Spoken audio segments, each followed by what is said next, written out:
So we'll continue the session, and I give the floor now to Viktor Nekrasov, Head of Laboratory from VNIIEM Corporation. He will tell us about Kanopus-V, Kanopus-V, user experience and future development.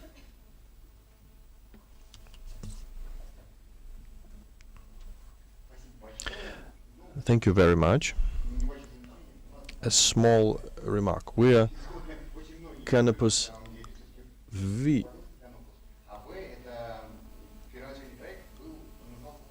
It's Kanopus-V from volcano, Kanopus volcano, so Kanopus-V, but that's not a big deal.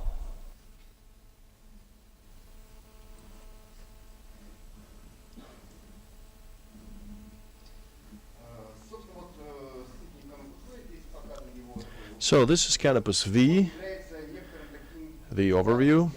It's quite basic.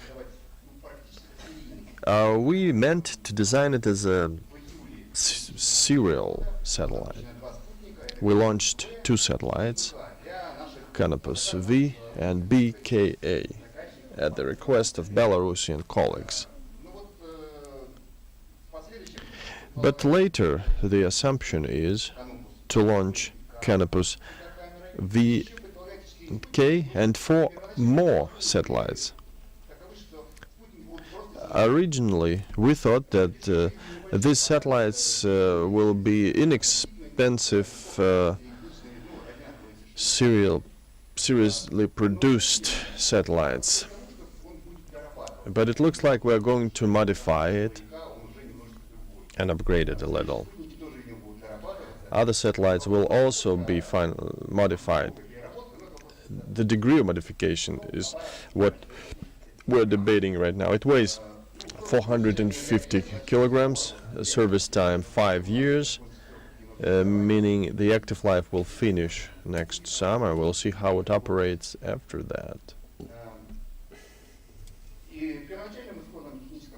Originally, the statement of work said that it was about pure monitoring, operational observation of agriculture, forest, so it was all about monitoring. So it was non-quantifiable, so to speak. To see, to observe, identify changes, but toward the end of the flight tests, by October 2012, that is, there's been an addition to the terms of reference to the specification, and now it was to have been used for mapping purposes, to create 1 to 50,000 maps, and to update 1 to 25,000 maps.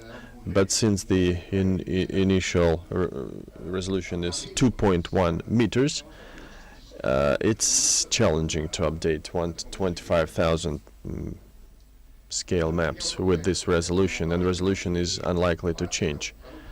So this is Kanopus-V and K.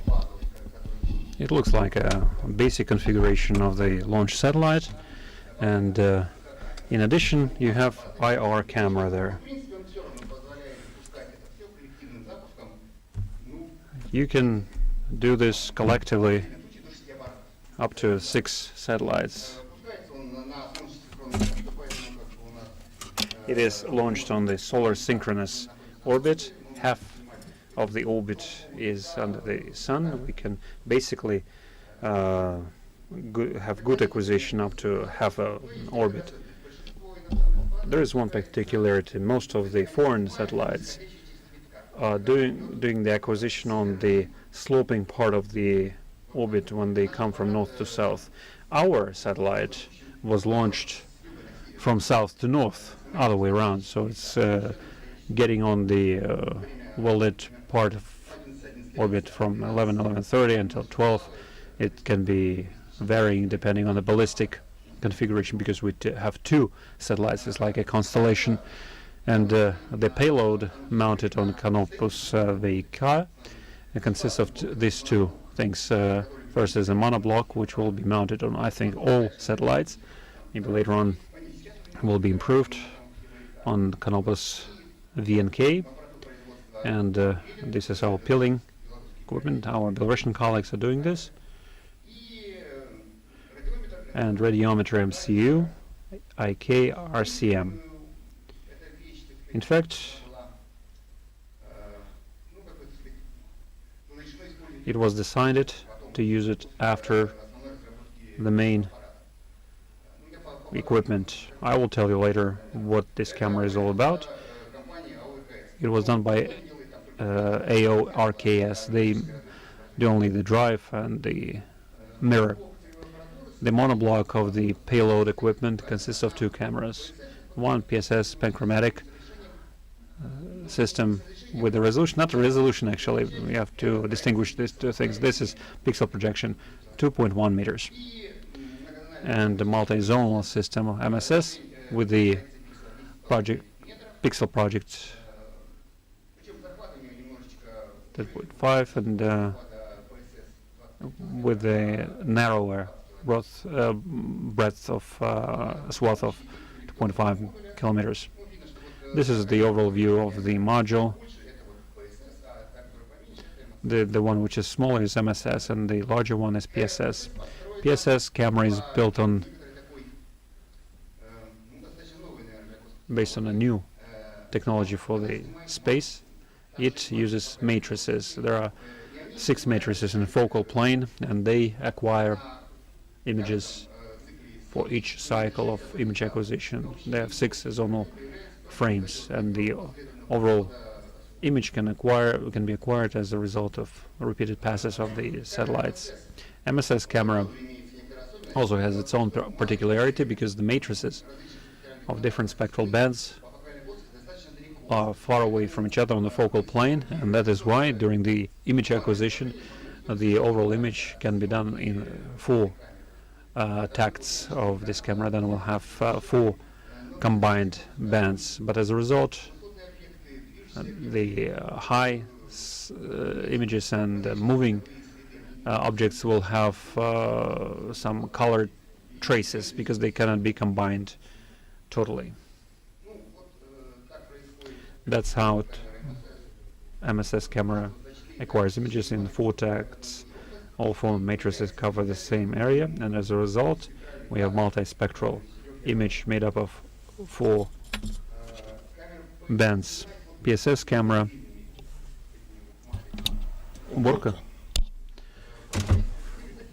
it takes 6 frames each, and as a result we have a general image as a result of movement of the satellite. And the radiometer of the medium and far IR range. I have noted most important figures from this here. 2,000 kilometers is a swath width, so it's very wide. At the same time, the spatial resolution is very low. It's about 200 meters in 1 pixel, something like this. On the borders it would be even more than that. So it shoots in 2 bands, 1.4 to 9.4. The most important designation of this camera is detection of fires. In fact, I think this is the only capability of using this radiometer. At the same time, we expect that they will detect even fires 5 to 5 meters, despite the fact that the pixel is 200 meters. We are supposed to find fires even 5 to 5 meters. But on one condition that we have in terms of reference, that the temperature must be 1000 Kelvin degrees. It's like 700 Celsius degrees. In other words, fires must be good, bright, but small. Now I'm going back to the cartography. It's a discussable part. I hope to get your feedback on this. The main idea is as follows. If we take the instruction on photogrammetric processing, then we see that Kanopus with a 2.1 meters, 2 to 3 meters is its resolution, depending on the acquisition parameters. So we can do 25 to 25,000 scale maps. You can see the accuracy of georeferencing should be 11.5, 35 meters. What happens with Kanopus? Unfortunately, even based on TOR, these parameters are not balanced. Based on TOR, the accuracy of the referencing is starting from 50 meters. Sometimes I looked at the most recent data, not the most recent, different data from CMZ or the operators of this satellite. Sometimes we can find ourselves in the lower part of the range, 30, 35 meters. In other words, quite significant number of images find themselves in this. But mostly, this is the space for future improvements.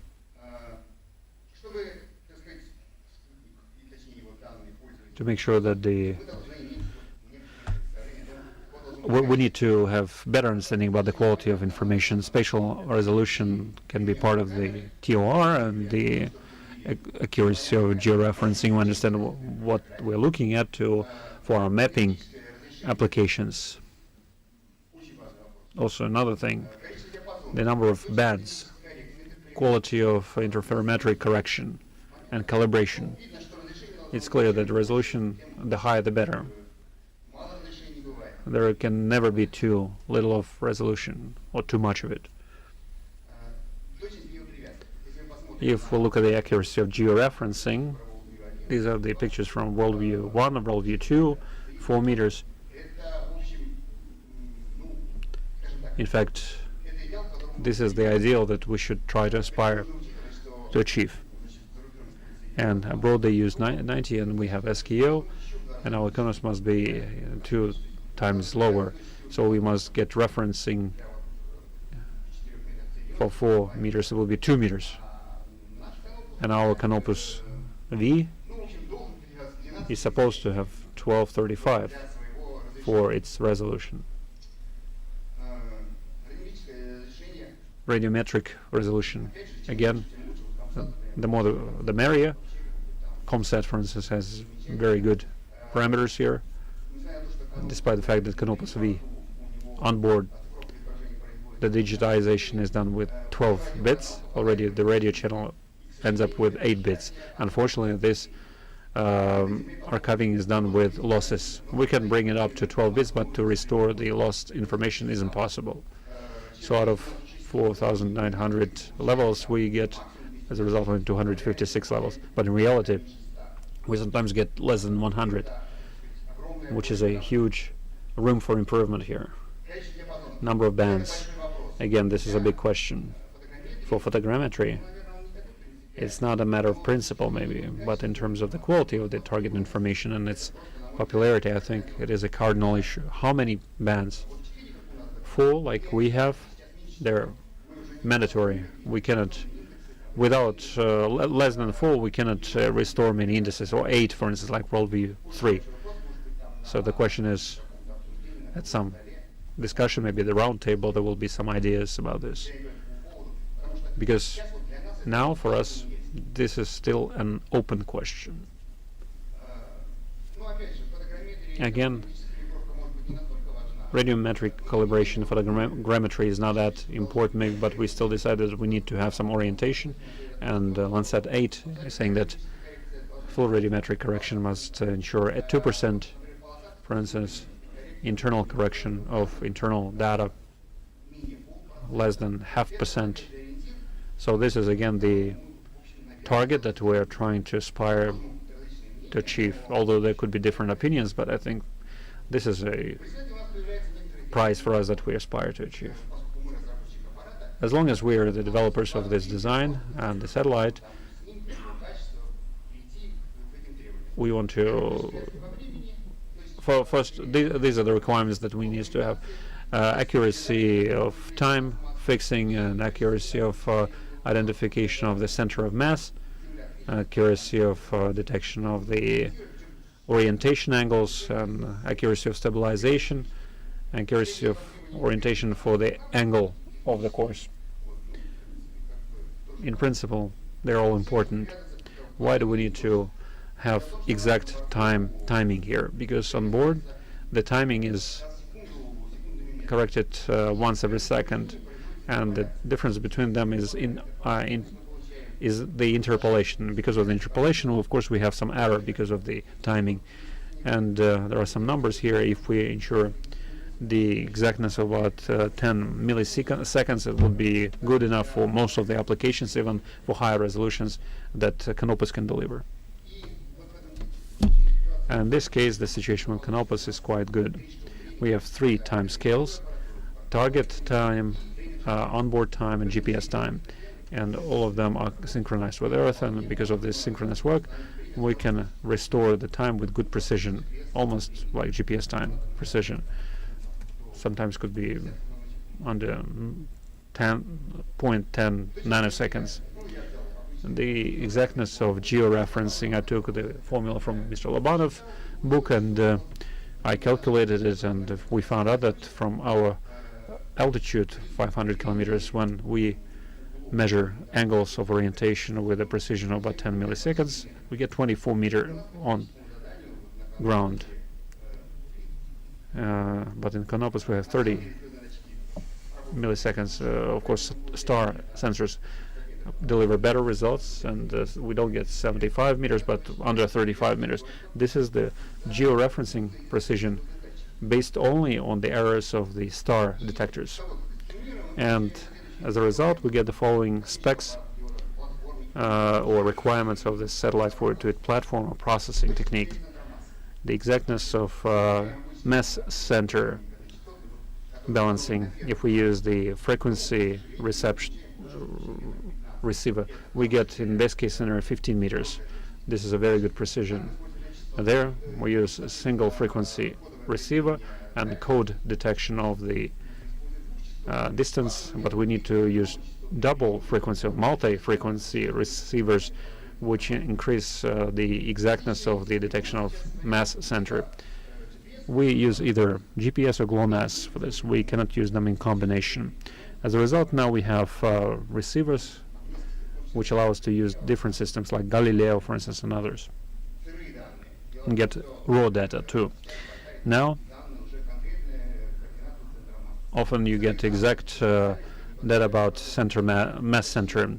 Raw data can be used on-ground in on-ground stations to measure the myriads of satellites and orientation angles. Again, we need raw data. Now we don't have raw data. We have already processed data, and the possibility for their improvement are non-existent. You can ask through telemetry, but it's a very sophisticated process. For that, you need to specifically program the satellite for it. Precise fixing to time. Unfortunately, there is not a single second synchronization of all satellites, and the full time synchronization for all devices is crucial for us. Frequency of data supply.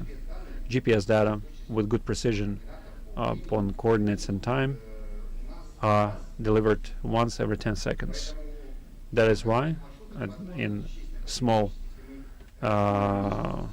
things, if we acquire for less than 10 seconds, we can find ourselves missing every second, every other synchronization second. Sometimes it happens. And for processing already, we need some kind of standardized methods of processing. Okay, 0 level now. This is totally raw data. This is sales classification, totally raw data. That's what comes from antenna. These data are stored again on CMZ in a flow of instruments, and it can be processed. It's never provided to the customer. I know of no operators of satellite systems who supply raw data. Level 1A is telemetric correction level. 1B level, a geometric correction of sensor, different matrix angle turnover and so on. And the same level is usually provided with RPC polynomials, coefficients. Unfortunately, in Canopus, this level is a bit different. Radiometric correction can be totally missing there. It's provided on separate matrices, and the routes of 20-kilometer long can have hundreds of microframes with RPC each, and photo model allows us to process everything, but at the same time that's quite a laborious process. This 1A level, 1B level, unfortunately, are not really popular. And this processing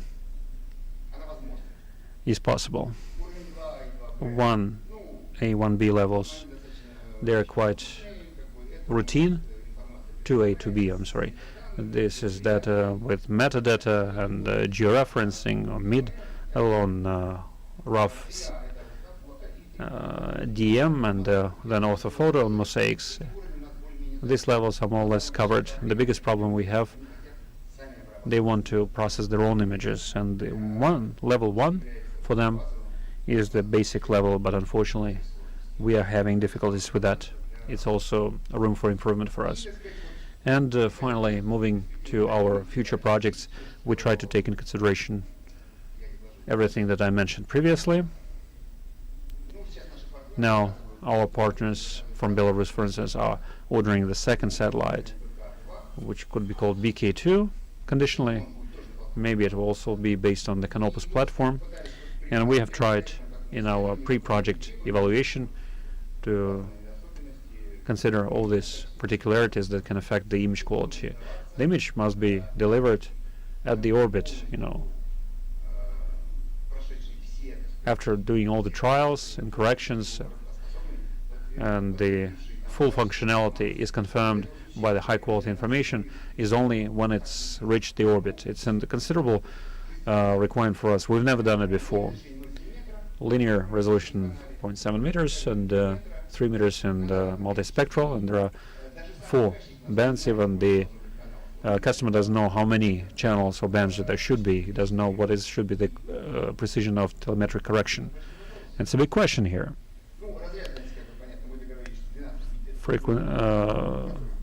12-bit is the minimum that we need. Precision of orientation. We can get very good precision that allows us not only to process the images, but also to deliver them abroad, because it's a commercial order for us, and we need to deliver the commercial product on the market with high quality. Different modes of acquisition. For Kanopus-V, we have only one acquisition, which is a route-based acquisition. It has low speed of reorientation, and the same satellite must have a possibility to acquire routes, stereo imaging, separate object acquisition, and reverse imaging. So we haven't come to terms with accuracy, but RMS should be like around 15, 17 meters. That's what we assume it should be. So out of all of this, we have derived some conclusions. So it should be top to bottom design, meaning we take customers' needs and requirements and then project over them the needs of particular customer. Information should come from the satellite. Of course, you can have a correct mathematical model, good imaging conditions, calibrations. This is simple to us. Calibration should be there, but we need to look at the polygons. Polygons for geometric calibration, international RPC standards. Kanopus does have them, but unfortunately only PhotoMod supports them. Other software does not support PhotoMod in this format. Standard processing level, I mean, what can be said?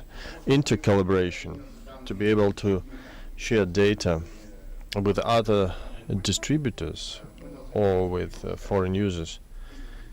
If you want to use data from Landsat, these are your transfer data, go ahead, use it.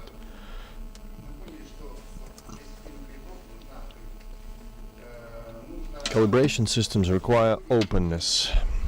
Techniques should be available. Test data should be available for everyone who wants to test if they're doing the right thing or not. So these are the conclusions that we have made based on several projects. I talked only about one. I don't have time to go into more detail. Thank you very much for your attention. If there are any questions, I'm ready to take them. По нисходящему. Are there any questions?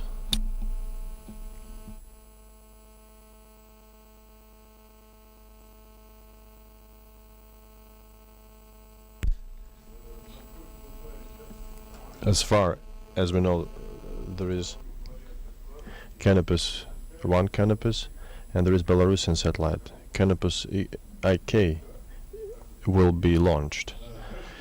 Then you said that you plan to launch 4 more Kanopus. Has the decision been made, the funding decision for the 4 more Kanopus? These are the plans, but I understand these are consistent plans. It's being funded, right? Yeah, it is funded. Then it means you have 7 standard satellites. So is this a special constellation? What kind of tasks they're going to address? I mean, this is a large number of similar satellites. Yes, this is a constellation. I didn't have a lot of time. We could arrange them, line them up in different ballistic ways. We could configure revisit periods. So ballistic configuration is diverse. May I add, if I... Victor, I'd like to respond to you. Victor, Roscosmos had a very clear policy to design one satellite, test it on the flight, which Kanopus-V showed, and then, based on that, create a series of satellites. It will work in constellation to cover our enormous territory. So the constellation will now have 3 to 4 Kanopus satellites. They will operate in a similar mode. Even though their imaging modes vary, mapping tasks will be the same. They are working. This will help us address mapping requirements with better efficiency. I didn't understand. I didn't quite get why 7. Let's say you want to capture 1 point every day. Why did you settle on 7? It's we won't have 7. Kanopus-V, that's number 1, is basically done. We're doing an experiment. We're going to place infrared camera on Kanopus, on next Kanopus. The current one is used for monitoring of disasters. So if this infrared sensor works fine, then we will launch 4 more satellites with infrared sensors. So they will flight 2 times a day over Russia to get the fire alert, fire situation status. Okay, now that explained.